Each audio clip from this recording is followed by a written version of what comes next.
Salamah.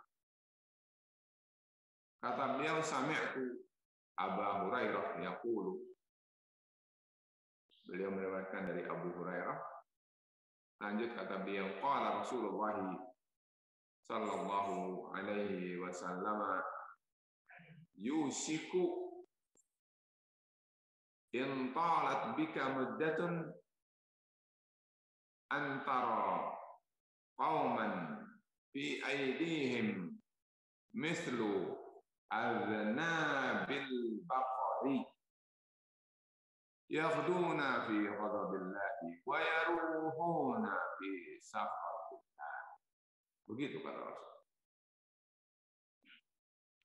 Yusiku ini mengungkapkan ataupun ada rasa dalam ungkapan ini bahwa Rasul mengkhawatirkan sebetulnya jika ini terjadi di waktu di masa yang akan datang.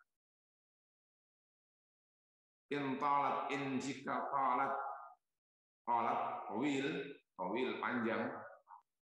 Apanya yang panjang? Muddah itu apa? Muddatu baqaika ya Abu Hurairah. Wahai Abu Hurairah, kalau kamu berumur panjang,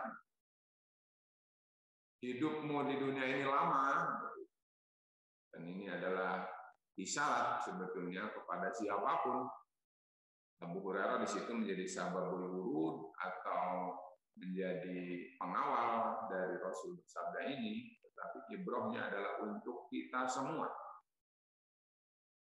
Kalau saja seseorang itu panjang umurnya maksudnya adalah hingga mengetahui akhir zaman, seperti kita sekarang ini yang sudah berlalu lebih dari 1442 tahun dari hijrahnya Rasulullah SAW.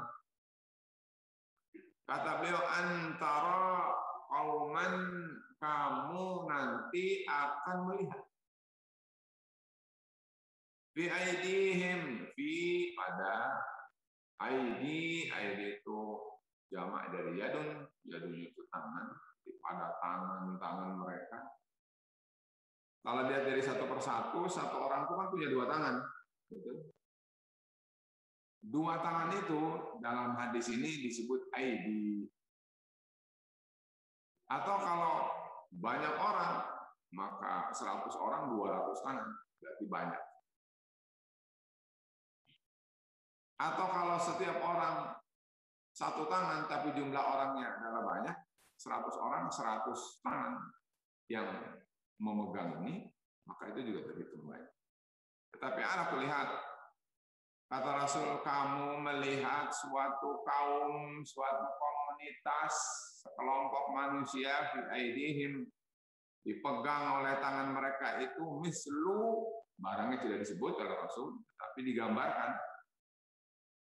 Mislu seperti aznab itu juga jamak itu dari danab itu ekor, al-baqar sapi. Terbayang oleh kita ekor sapi. Nah, dan itu adalah kalau dalam bahasa Arab namanya takrib, dzihni saja, hanya untuk mendekatkan pemikiran kita saja supaya terbayang bahwa kayak apa sih ekor sapi, ya kayak itulah. Tetapi maksud di situ adalah karena dipegang oleh tangan, masa orang pegang ekor sapi? Jadi ada makna lain. Maknanya adalah bahwa sekelompok orang, bagian dari komunitas itu, mereka memegang alat. Alatnya itu adalah dipakai untuk dia terjelembab dalam dosa. Berbuat dosanya itu, kata Rasul, yaghudun. Yaghudun itu wudu, seperti kita sekarang wudu. Wudu itu adalah pagi hari. Biasanya manusia pagi hari itu pergi ke pasar, pergi mencari rezeki, pergi untuk safar dan seterusnya. Jadi pagi hari, tetapi pagi harinya itu dia gunakan fi ghadabillah, dalam keadaan Allah murka. Bayangkan, baru bangun tidur, dia sudah gunakan kesempatan hidupnya di hari yang baru itu untuk mengundang murka Allah. Wa yaruhun itu adalah pulang di sore hari. Kalau burung itu sudah kembali ke sarangnya, kalau ayam itu sudah kembali ke sarangnya, tapi temboloknya dalam keadaan penuh, kenyang. Orang ini pun begitu, pulang ke rumahnya dalam keadaan barangkali menuntaskan kerjaan hari itu, tetapi juga pulangnya dalam posisi bismillah, murka Allah. Jadi pergi dalam keadaan murka Allah, kembali dalam keadaan murka Allah. Kalau kita seharian bermurka, memohon ataupun berupaya ataupun berusaha supaya Allah murka pada orang, akal yang mana yang sehat yang mengatakan seperti itu? Seharian dia bermaksiat,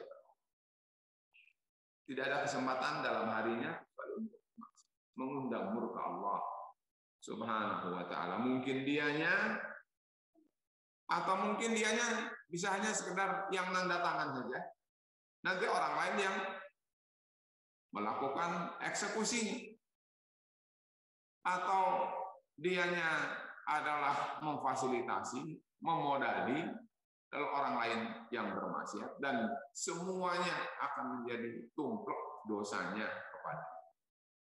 Karena dia adalah menjadi inspirator, karena dia menjadi bagian dari orang yang menjadi inisiator, dan itu sungguh merupakan sunnah sayyi'ah.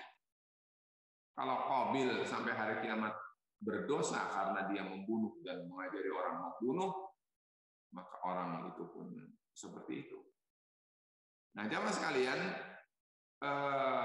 menurut para ulama ketika menjelaskan tentang makna dari hadis ini, kata beliau Al-Mudhiri yang wafat tahun 727, menjelaskan kata beliau, maksudnya adalah bahwa Rasulullah SAW bersabda kepada Abu Hurairah, in qala umruka yusiku antara qauman fi khidmatil muluki wal umara idzan. Ya. Jadi ada orang itu, sekelompok orang itu, sepasukan orang itu kompak berkhidmat. Khidmat itu biasanya orang kita mengartikan membantu, menjadi pembantu. Muluk artinya raja. Berarti bukan satu negara saja. Negara yang menggunakan sistem pemerintahannya dengan kerajaan.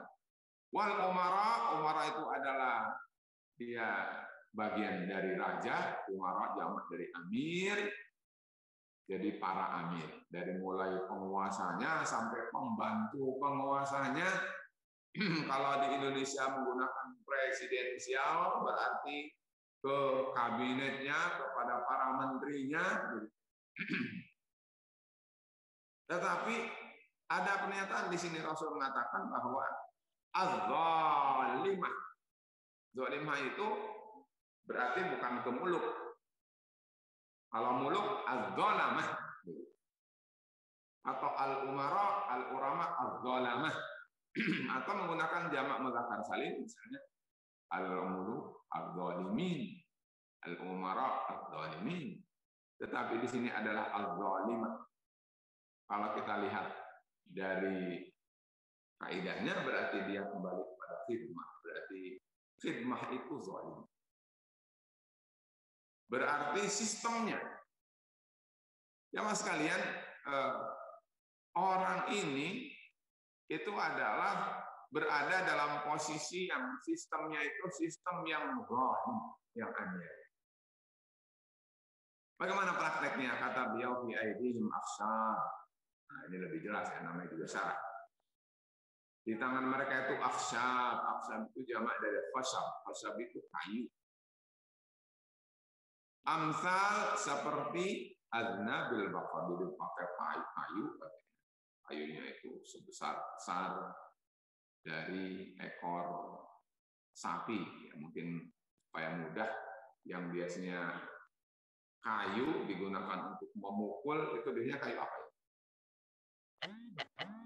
Rotan, betul. Kalau di kita begitulah. Nah, dipakai apa itu? Yu'zuna an-nasabih. Yu'zun itu ada itu melukai, menyakiti. Maksudnya apa? Menyakiti, menganiaya orang-orang dengan cara memukul menggunakan kayu rotan. Kalau di Indonesia begitulah. Kemudian apa? Di sini disebutkan yaru'unahum wa yas'auna baina aydihim wa ala anaqihim tilkal akhsyab. Mereka itu membuat orang-orang ketakutan, membuat upaya sa'i. Seorang itu adalah lari kecil, maksudnya agresif, atau biasa kita digunakan represif untuk menyiksa, untuk menganiaya orang-orang. Dan dulu biasanya karena dia kayu, maka digunakan anak. Anak itu adalah dipikulnya si kayu-kayu. Untuk apa mereka gunakan kekerasan, aniaya, kezaliman, kayu dan seterusnya ini? Kata beliau, yaqrudun narah biha 'anil tariq. Setiap orang yang lewat di jalan, dia pukulkan alat itu supaya mereka tidak melewati jalan itu. Mungkin jalan itu adalah khusus untuk orang yang bayar saja misalnya, ya, atau kalau misalnya kita pakai perspektif sekarang, ya, itu adalah kalau jalannya sudah milik Cina, kan yang berkuasa di situ adalah Cina. Kemudian kata beliau, fahaula'il qaum yaghduna fi ghadabillahi wa yaruhuna fi la'natihi. Ini penjelasan beliau. Mereka itu adalah pagi, sore berada dalam ketercelaan, berada dalam kutukan, berada dalam murka Allah Subhanahu wa ta'ala. Nah, para jamaah sekalian, ini adalah satu hadis. Coba kita tengok hadis yang lain.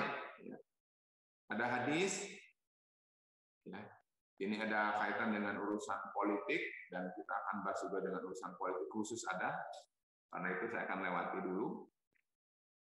Tetapi ada pernyataan daripada Rasulullah Shallallahu Alaihi Wasallam, kata beliau, yakunu ba'di a'immatun la yahtaduna bihudaya. Akan datang setelahku, akan terjadi setelahku para a'immah. A'immah itu jamak dari imam. Imam itu adalah bisa jadi imam fisiasah, berarti kepala pemerintahan, atau bisa imam berarti kepala dari segi ketokohan keagamaan. La yataduna bihudaya, mereka tidak menjadikan petunjukku sebagai pedomannya. Wala yastannuna bisunnati, tidak menjadikan sunnahku sebagai tuntunannya. Wa sayaqumu fihim rijalun, akan ada di tengah-tengah mereka rijal itu orang-orang, qulubuhum, hati mereka, qulubus syayatin. Na'udzubillah min dzalik. Mohon sekalian, berlindunglah pada Allah. Sudah dengar syaitan itu kan, kita harus berlindung pada Allah. Na'udzubillah min dzalik. Hati manusia itu, hati-hati orang-orang itu, hati-hati orang-orang. Orangnya banyak, hatinya banyak.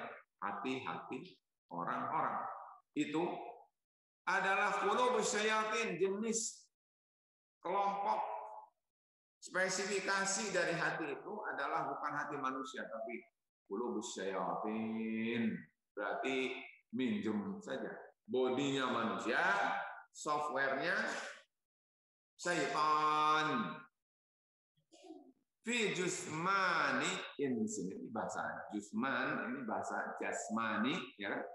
Kita kenal jasmani itu jusman. Jadi bodinya, fisiknya itu adalah manusia, tetapi dalamannya itu adalah syaitan. Na'udzubillah. Karena apa? Tentu karena dua. Satu, kekufuran, yang kedua adalah kemaksiatan. Kalau ada orang mengerjakan dua ini, satu adalah kufur, kedua adalah maksiat, dan maksiat paling besar itu adalah syirik. Di antara gambar wujud sampel daripada maksiat yang paling besar ya syirik. Di antara syirik itu adalah termasuk dalam dunia dukun dan perdukunan. Nah, para jamaah sekalian, kalau kita lihat kembali kepada hadis ini bahwa seharian bermaksiat itu yang menjadi fokus bahasan kita. Karena ini adalah kaitan dengan urusan keimarohan, ada di situ disebut bahwa aznab al-baqar diterjemahkan dengan mereka itu adalah al-muluk wal umara, para raja dan para penguasa. Lalu di dalam hadis yang lain juga Imam Muslim yang meriwayatkan ada mereka bahwa mereka itu a'immah. Kemudian a'immah itu punya khadamah itu para pembantunya, dan mereka itu adalah hatinya bukan hati manusia tapi qulubus syayatin. Saya khawatir itu adalah bagian dari apa yang disebut nanti dengan otoriter. Ya. Otoriter itu adalah berkuasa sendiri sewenang-wenang, dan di antara cirinya adalah dia berkuasa sendiri, sewenang-wenang, dan tidak ada kesempatan bagi bawahan untuk memberikan saran, timbangan, atau pendapat. Ya. Kalau saya ambil, ini mungkin 3, tetapi kalau mau diperluas jadi akan luas, adalah hadis ini mengajarkan pada kita bahwa fitnah di akhir zaman itu antara lain adalah ada penguasa yang penguasa itu adalah sewenang, atau dengan istilah namanya otoriter. Ya, penguasa itu zaman sekarang adalah bisa jadi satu orang, bisa jadi sekelompok orang, atau bisa jadi sekelompok orang tapi goleknya satu orang. Nah, bisa jadi seperti itu. Walaupun ada beberapa jenis, ada misalnya kepemimpinan itu kepemimpinan otoriter, ada kepemimpinan demokratis, ada kepemimpinan namanya moralis, dan seterusnya. Tetapi karena kita sedang berbicara itu, maka ada tipe penguasa yang mereka adalah penguasa yang otoriter. Kedua adalah para pembantu penguasa yang mendukung penguasa yang otoriter. Nah, itu juga adalah fitnahnya, menghalangi umat dari mendapat hak-hak mereka dan kesejahteraan dan ketentraman. Karena bayangkan orang mau lewat saja nggak boleh. Tadi kan lewat jalan, lalu dia dipukuli supaya orang tidak lewat. Itu sebetulnya bagian dari apa yang harus kita pahami, bahwa penguasa saat itu menurut Al-Mudhiri tadi itu adalah rakyat jadi tidak tentram, tidak bisa lewat situ karena mungkin tidak levelnya, karena mungkin dan seterusnya lah, perlu penjabaran lagi. Oleh karena itu saya katakan bahwa orang itu adalah bentuk kezalimannya, bentuk pagi sampai sore dia bermaksiat pada Allah itu adalah membuat orang lain tidak tentram, membuat orang lain tidak aman, membuat orang lain tidak mendapatkan kebolehan dan kesejahteraannya. Nah, para jamaah sekalian, kalau kita sekarang amati dan kita harus sadari, itu adalah kita ini umat Islam saat ini ada beberapa yang harusnya kita sadar bahwa itu adalah ketar-ketir. Ya, kita harus merasa bahwa itu adalah perkara yang kezaliman, dan itu kalau bisa dirasakan bisa jadi setiap hari, bahkan sepanjang umur. Dalam bentuk apa? Ya, sekarang ini ketika ada istilah namanya didengungkan isu radikal. Nah, jadi orang itu kalau sudah berbicara kepada Al-Qur'annya, kepada Sunnahnya, apalagi ya ada, nanti saya nukilkan ya, bahwa ternyata misalnya kalau orang itu adalah belajar akidah, ya, belajar akhlak, belajar Al-Quran, belajar Al-Hadis, ada lagi sejarahnya, maka itu adalah akan menjadi berpeluang untuk orang itu radikal. Nah, karena itu perlu pemahaman baru, ya, supaya orang tidak radikal. Nah, para jamaah sekalian, ini adalah ngeri kalau asal memahami begitu saja, orang jadi kalau sudah dengar kata radikalnya sudah ngeri.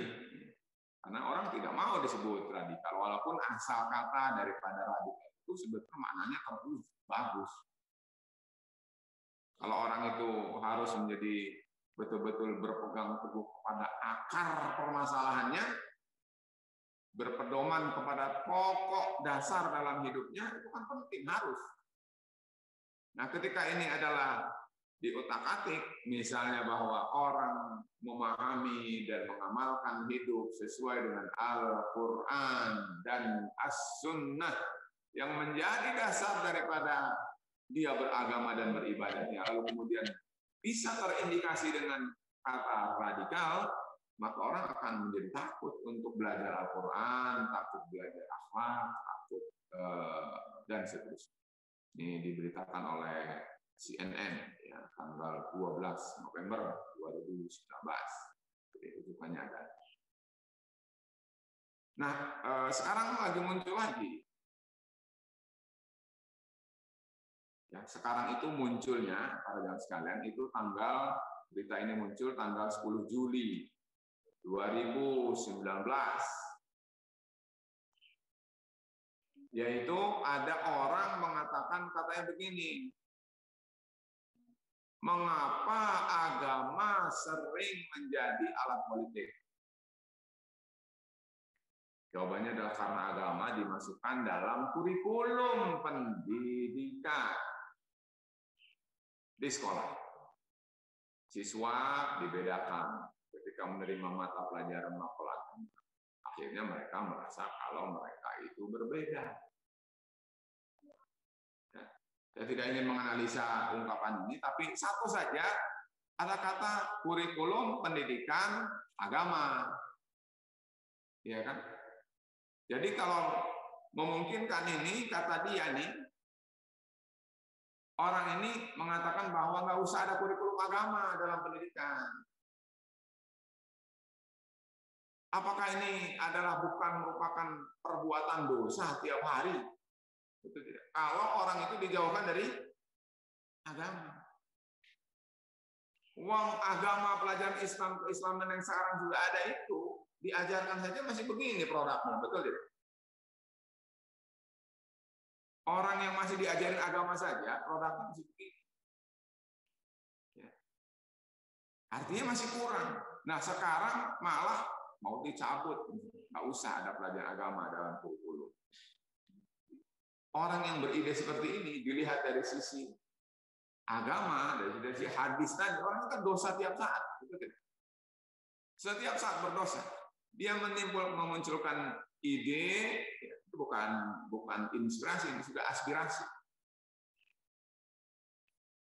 Dia memunculkan, kemudian orang menjadi jauh dari Islam. Jauh dari agama bagi orang Muslim. Bagi orang yang bukan Muslim, ini kan harusnya kena juga karena dia pendidikan agama. Agama kan setiap orang yang beragama. Jadi para sekalian, kita ambil saja dari perspektif kita sebagai Muslim.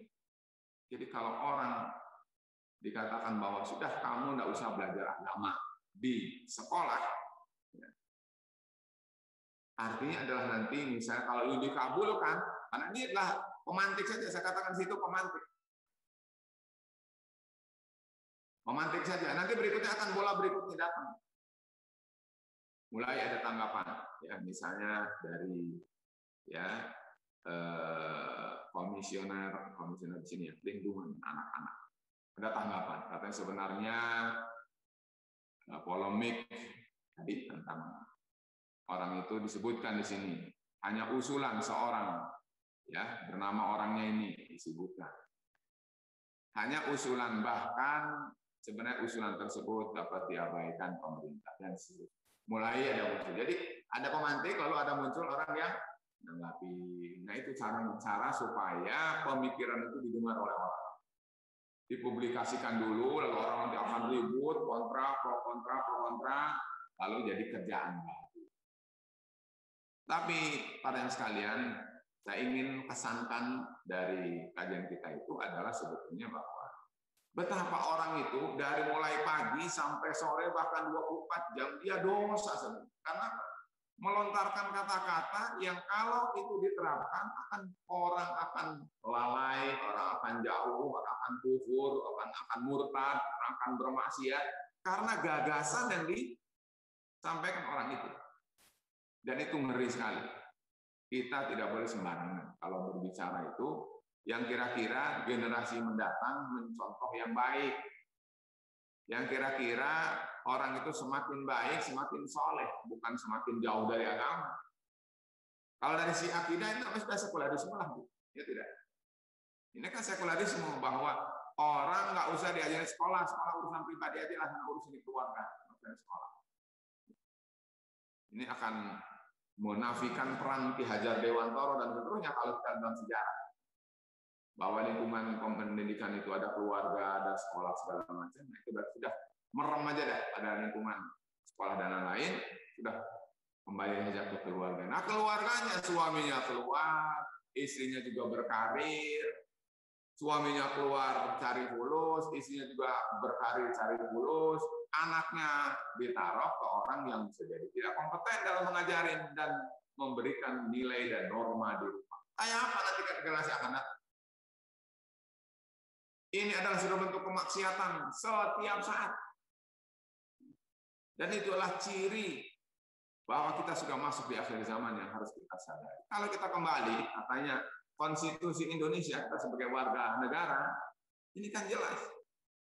Negara berdasar ketuhanan yang maha esa. Ada ketuhanan, Tuhan itu kan beragama. Bagaimana mau beragama dengan baik kalau dia tidak diajari di berbagai kesempatan di keluarga, ya ajarin agama di keluarga. Karena manusia keluar rumah, ya di luar rumah diajari juga beragama. Gitu kan. Karena apalagi Islam itu mengajari bagaimana berpribadi, bagaimana berkeluarga, bagaimana bermasyarakat, bagaimana bernegara. Diajari dalam Islam. Kalau hanya diajari di rumah, siapa yang bisa mengajari Islam semua itu? Jadi nggak mudeng sebetulnya orang yang berbicara seperti tadi. Gegabah karena dia melanggar. Seperti orang ini tidak bertuhan. Kemudian disebutkan negara menjamin. Waduh, kalau menjamin itu hebat sekali kan asuransi itu kan jaminan. Ya, nih Undang-Undang Dasar 1945 bab 11 tentang agama pasal 29 saya nukilkan otentik. Negara menjamin kemerdekaan tiap-tiap penduduk untuk memeluk agama. Jadi orang memeluk agama dijamin. Masing-masing untuk beribadat menurut agama. Jadi orang yang beragama wajar kalau berikutnya beribadat. Jadi orang kalau untuk beribadat itu kan harus belajar supaya tahu cara ibadah kan. Yang ngajari cara ibadah dengan benar siapa? Bapak dan ibu. Loh kalau bapak ibunya nggak ngerti, tidak cukup ilmu, kemana? Nah, para ajaran sekalian, kalau kemudian sekolah jangan ngajarin agama, berarti sekolah semua hari itu percuma untuk ngajarin, dan maksud sekolah-sekolah yang agama ya. Nah ini akan menjadi besar, terus menggelinding besar. Ini fitnah di akhir zaman. Kita sebagai orang tua harus sadar bahwa ini ancaman ke depan kalau ini dibiarkan itu, ini besar. Karena semua yang mengajarkan agama bisa jadi terancam karena agama sudah cukup di keluarga. Saya baca ini, tuh ada sumbernya nih kalian sekalian ya. Ini catatan masih dalam draft. Tapi kalau ini sudah jadi, wah kayak apa? Ini para pakar sudah mulai mudah ketika ini diketahui bahwa visi pendidikan Indonesia 2035. Saya ambil dari ini sumbernya jelas, halaman 29. Bahwa di situ membangun rakyat Indonesia untuk menjadi pembelajar seumur hidup yang unggul, terus berkembang, sejahtera, berakhlak mulia dengan menumbuhkan nilai-nilai budaya Indonesia dan Pancasila. Mana ada kata agama? Nuansanya. Kalau saja orang bilang berakhlak, akhlak mulia itu dari mana itu spiritnya? Kalau tidak dari agama. Karena itu para pakar sudah mulai ya, di sini misalnya kalau antum baca ya, Ketua Umum Muhammadiyah yang juga guru besar sudah mulai berkomentar dan seterusnya ramai. Ya, kita aja mungkin karena tidak meliput ya. Jadi itu adalah bagian dari kegelisahan. Bayangkan orang melemparkan suatu ide yang kemudian akan membesar sampai akhirnya bahwa berasal dari yang kecil kemudian langsung nanti jadi besar dan orang kemudian tidak suka, ngeri sama agama, tidak mau belajar agama, jauh dari agama, terus nanti apa? Bahkan benci agama, nanti jadi ateis kamu lagi. Para sekalian itu contoh ya. Kembali ke awal. Ada lagi misalnya yang kedua, salah paham terhadap khilafah. Ngeri, pas sudah dengar khilafah, ngeri. Seolah-olah dia akan dibantai. Islamophobia, kalau dengar Islam kayaknya merinding. Ya, karena mungkin yang dia bacanya itu adalah sesuatu yang terkait dengan yang ngerinya. Sudah gitu yang dia bacanya itu adalah pas poin itu saja, bukan bahas tentang bagaimana orang lain terhadap umat Islamnya atau bagaimana para penguasa yang komunis itu kejam dan mereka berpesta pora di atas darah-darah jutaan manusia. Nah, itu tidak dibaca kalau seperti itu. Yang dia baca adalah kasus-kasus ketika umat Islamnya saja yang berbuat sebagai pembelaan. Para sekalian, jihad di dalam Islam itu adalah bukan untuk nyerang, tapi untuk bertahan. Sebagai orang yang memang punya kemerdekaan eksis dalam hidup ini.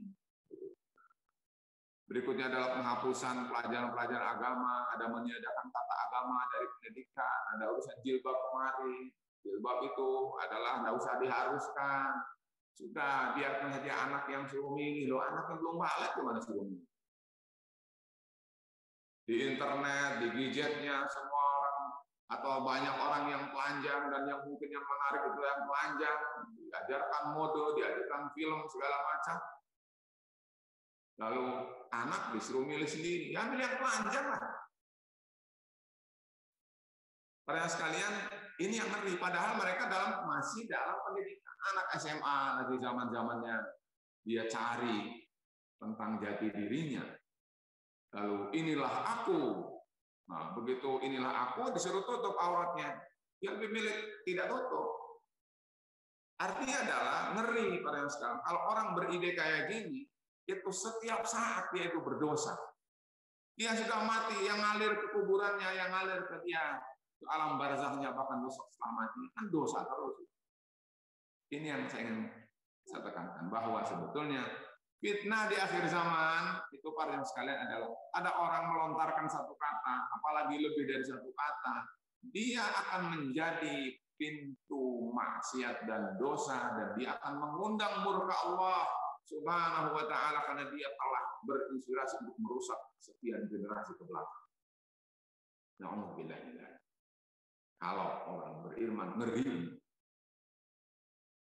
Homer, bayangkan Homer misalnya, walaupun sudah dicabut, Tetapi kan para pakar, para orang-orang yang mengerti tentang hukum masih saja katanya kan bukan urusan lampirannya, tapi urusan induknya. Jadi pada sekalian, kalau Homer itu adalah dibiarkan, belum maksiat yang lain. Kalau dari si Homer saja dibiarkan, umat ini siapapun dia akan dikutuk oleh Allah. Karena yang dikutuk oleh Allah karena Homer saja itu tidak kurang dari 10 pihak. Dari mulai hulu sampai ke hilir, kutuk semua oleh Allah. Nah, kalau Indonesia ini adalah dikutuk semuanya dan hancur, artinya adalah orang yang mempunyai ide membangun pabrik Homer ataupun orang yang mengizinkan pabrik Homer dan seterusnya itu bukan membangun negara, membangun keruntuhan negara. Dan itu dosa. Ya. Kembali kepada pemikiran tadi bahwa itu dosa. Pagi pergi, sore dia pulang, dia itu berdosa. Karena apa? Karena dia telah menyebabkan dia yang berdosa dan orang lain berdosa. Ini fitnah akhir zaman yang harusnya kita ngeri untuk menghadapinya. Nah, para jamaah sekalian, oleh karena itu tentu adalah kalau kita misalnya mengerti dari si pendidikan, ya ini saya sampaikan bagian daripada untuk supaya kita semua mengerti.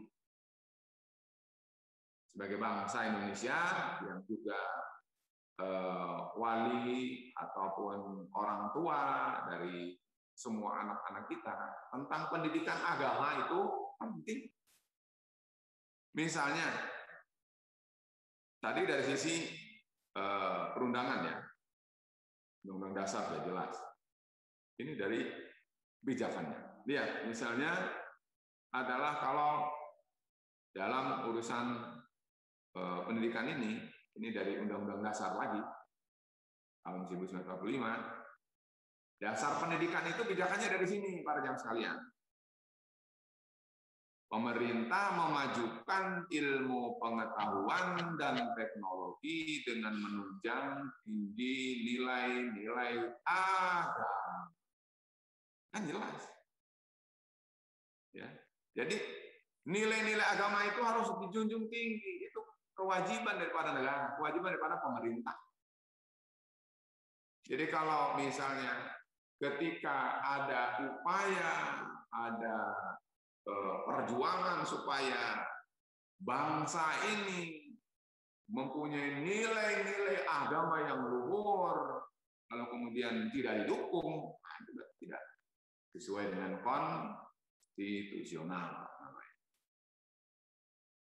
Lihat dalam masa pendidikan khusus tadi Undang-Undang Dasar turun menjadi undang-undang. Lebih rendah dari Undang-Undang Dasar adalah undang-undang. Tertingginya Undang-Undang Dasar. Undang-Undang Dasarnya tadi ya, bahwa orang diajari beragama itu karena dalam rangka supaya si orang itu menjunjung tinggi nilai-nilai agama. Bagaimana menjunjung tinggi orang nggak ngerti? Bagaimana mau ngerti orang nggak diajarkan? Sementara keluarga belum tentu bisa. Nah, karena itu, ya semua lini apa saja harus kita upayakan. Bisa jadi rumah, bisa jadi pergaulan di masyarakat, bisa jadi institusi, bisa jadi lembaga pendidikan, bisa jadi semua institusi harus bergerak semua bagaimana caranya agar bangsa ini menjunjung tinggi nilai-nilai agama.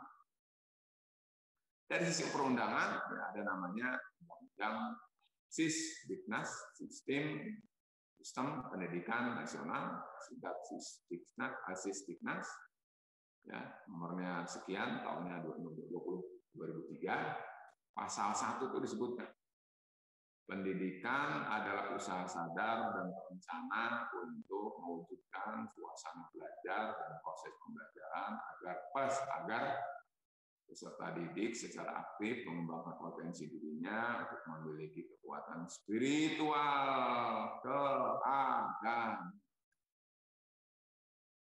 Jadi harus beragama orang-orang si anak didik itu harus punya spirit agama dalam hidup ini. Diajarkanlah pendidikan masalah pelajaran agama. Nah, kalau seperti itu adalah kemudian jangan dimasukkan, nah buat apa undang-undang ini kalau gitu? Jadi para sekalian, kita sebagai orang tua harus ngeh.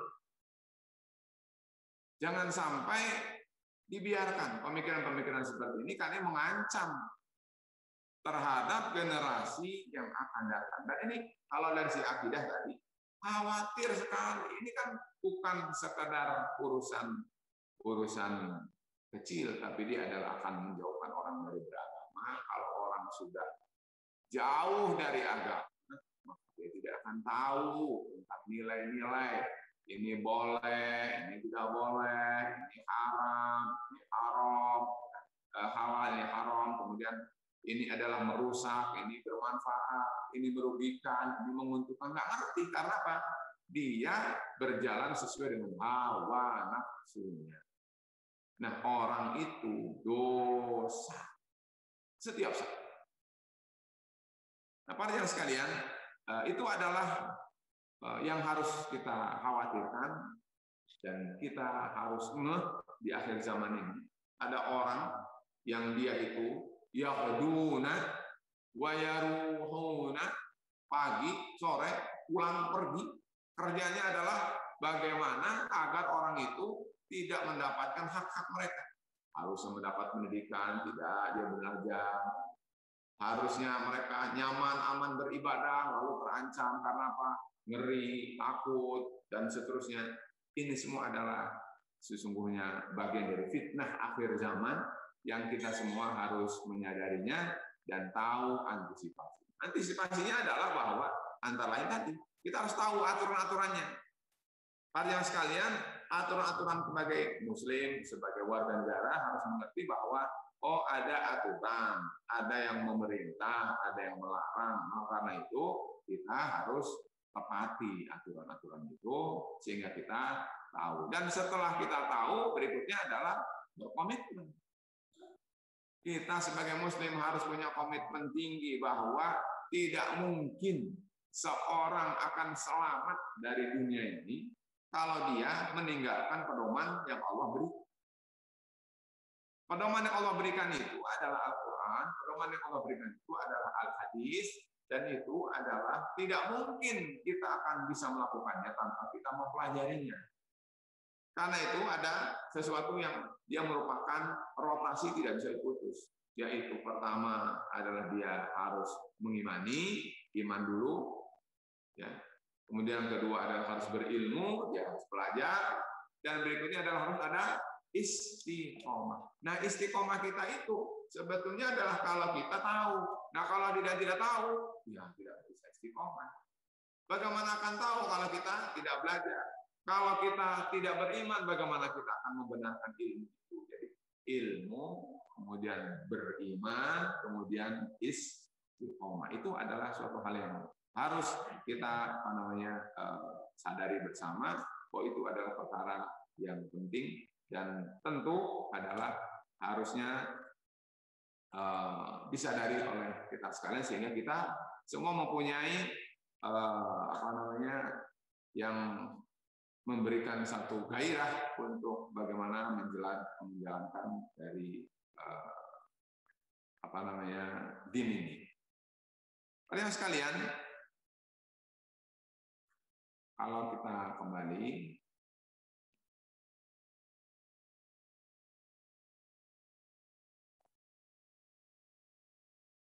ya, ini adalah mungkin dari sisi induknya, ya. Tadi adalah lewat PowerPoint-nya. Ada banyak sekali, ya. Semua ini adalah hadis-hadis, tidak kurang dari 25 halaman. Nah, semuanya adalah menjeberkan pada kita tentang bahwa fitnah di akhir zaman itu adalah sangat banyak sekali. Ya. Misalnya kita masuk kepada yang keempat. Ini coba kita telusuri, apakah kita sudah mengalaminya sekarang. semakin banyak keburukan. Kalau sudah kata buruk, baik itu nilai. Nilai itu adalah akidah. Sebab kalau orang menggunakan hawa nafsu dalam menilai baik dan buruk, maka setiap orang akan mempunyai penilaian yang berbeda. Bisa jadi kata orang ini baik, bisa jadi kata orang itu buruk. Bisa jadi kata sekelompok masyarakat tertentu itu adalah baik, bisa jadi menurut kelompok lain tidak baik.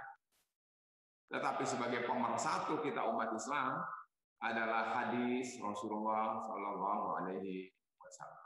Nah, disebutkan bahwa keburukan itu semakin merajalela di mana-mana. Nah, kalau itu sudah terjadi, itu fitnah dari sisi akidah dan sebagai konsekuensi dari kita hidup di akhir zaman.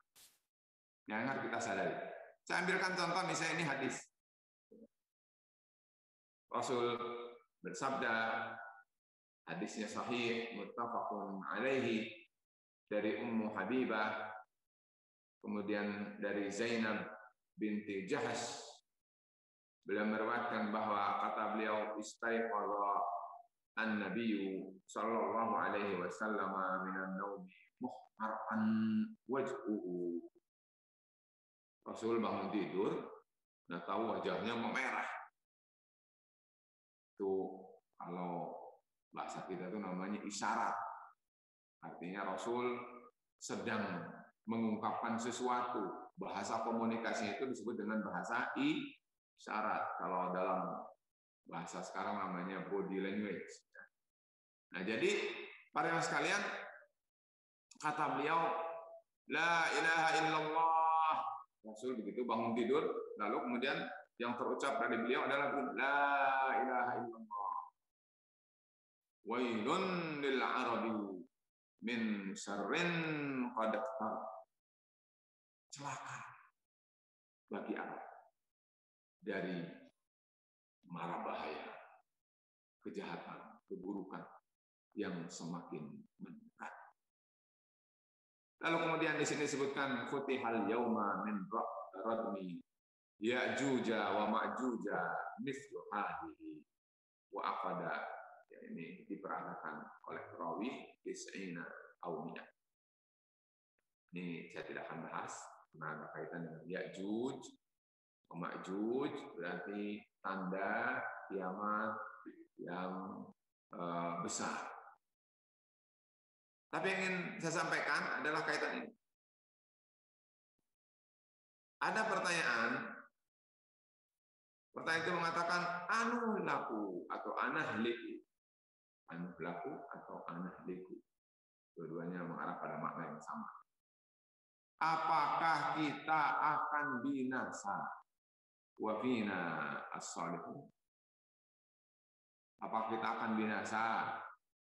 Apakah di tengah-tengah kita akan terjadi sesuatu yang menyebabkan warganya menjadi binasa, celaka? Padahal di antara kita masih ada orang-orang yang salihun.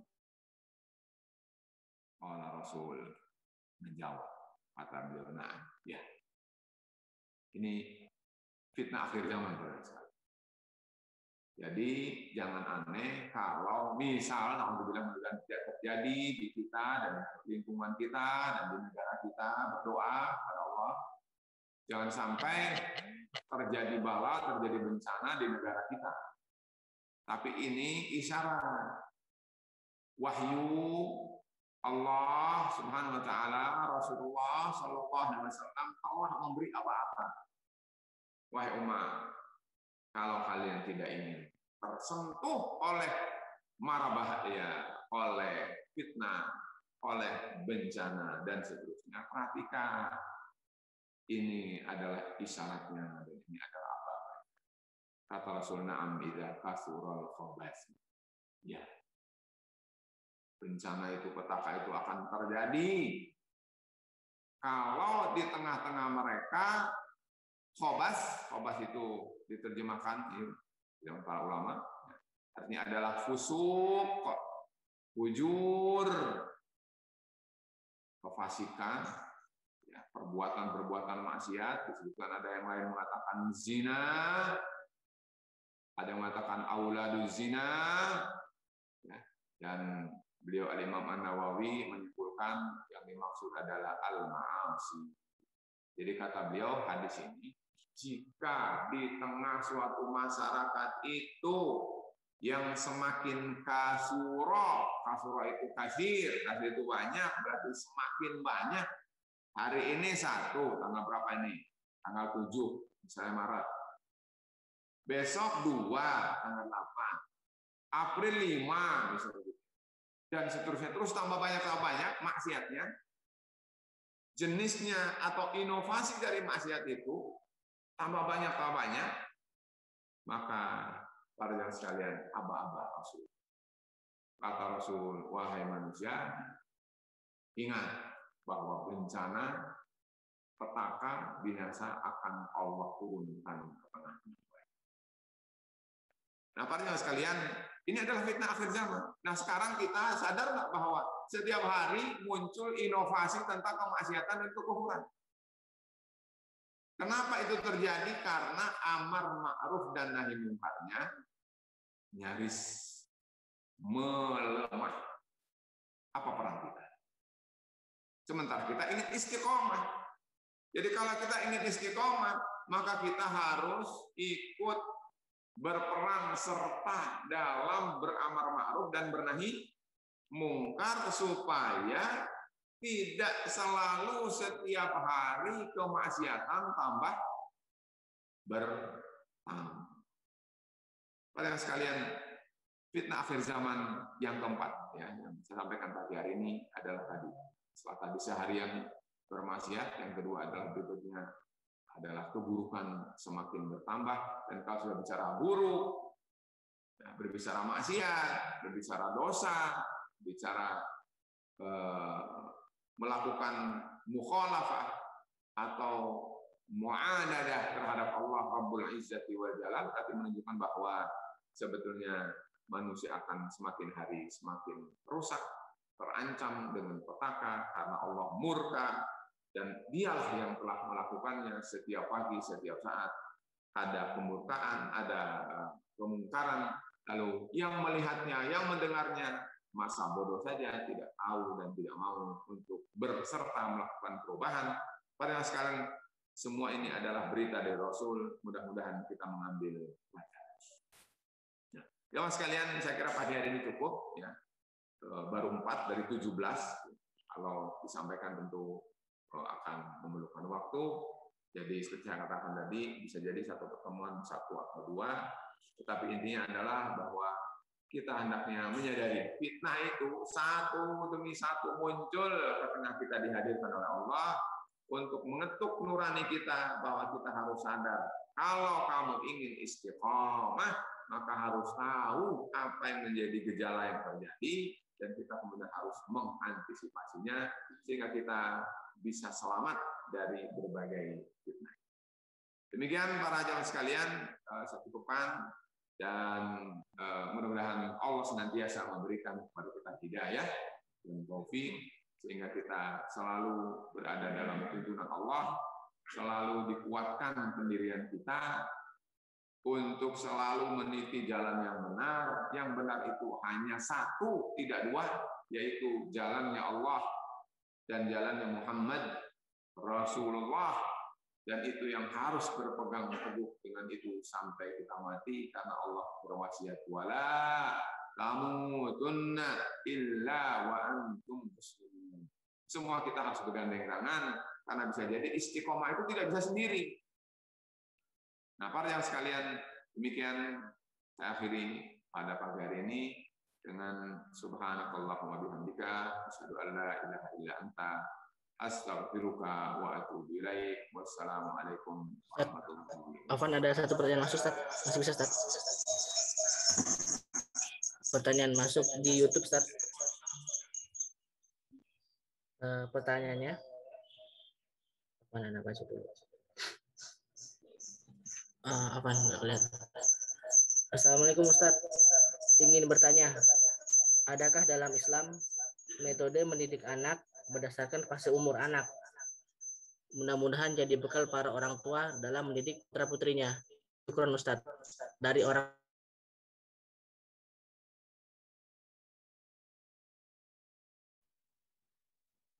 Adakah dalam Islam metode mendidik anak berdasarkan fase umur anak? Mudah-mudahan jadi bekal para orang tua dalam mendidik putra-putrinya. Syukron Ustaz. Tentu karena Rasulullah adalah tuntunan bagi kita umat Islam dan Rasulullah adalah Nabi dan Rasul terakhir, maka bisa dipastikan metode itu ada.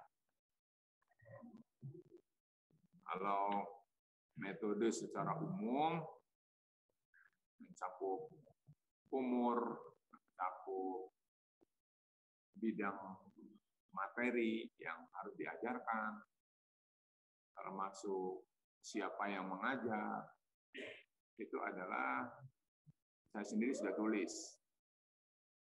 Namanya adalah metode Rasulullah Shallallahu Alaihi Wasallam dalam pendidikan karakter.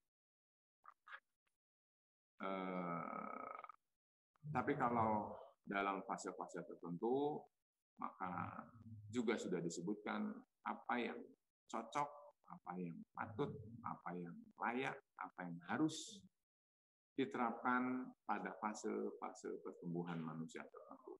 Bahkan mendidik itu bukan setelah lahir saja, tetapi harus sebelum si bapak dan ibunya merajut rumah tangga, yaitu fase namanya pranikah. Itu ada upaya pendidikan di situ.